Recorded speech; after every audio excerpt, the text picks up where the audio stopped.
کہ ہمارے والد صاحب نے اپنی میراث میں نہ کوئی دولت چھوڑی، نہ کوئی جائیداد چھوڑی، نہ کوئی گھر چھوڑا، کوئی چیز ایسی نہیں چھوڑی جس کو تقسیم کرنے کی نوبت آئے۔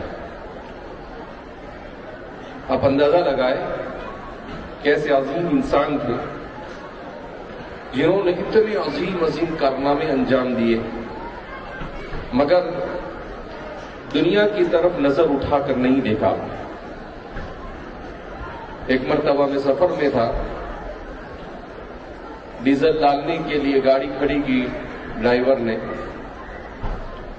تو کہا کہ حضرت ڈیزل کے لیے پیسے چاہیے، میری بالکل نئی شادی ہوئی تھی۔ تو والد صاحب نے کہا کہ میرے پاس تو پیسے ہیں نہیں۔ پھر مجھے پوچھا، میں نے بھی ٹٹولا ہاتھ، جیب میں کچھ بھی نہیں، میں نے کہا میرے پاس بھی نہیں۔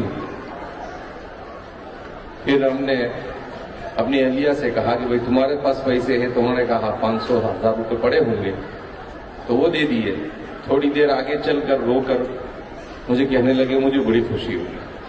میں نے کہا کس پر؟ کہا کہ میری اولاد کو بھی دنیا کی محبت نہیں ہے۔ ڈانٹا نہیں انہوں نے کہ سفر میں ہو پیسے لے کر نہیں نکلتے ہو، نہیں، کہا تمہارے جیب میں بھی پیسے نہیں تھے، یہ سن کر مجھے بڑی خوشی ہوئی کہ مجھے اولاد کو بھی اللہ نے دنیا کی محبت سے دور رکھا ہے۔ تو اللہ کے رسول صلی اللہ علیہ وسلم کے اسی فرمان پر آپ نے ہماری تربیت کی، حب الدنیا رأس کل خطیہ، دنیا کی محبت ہر گناہ کی جڑ ہے۔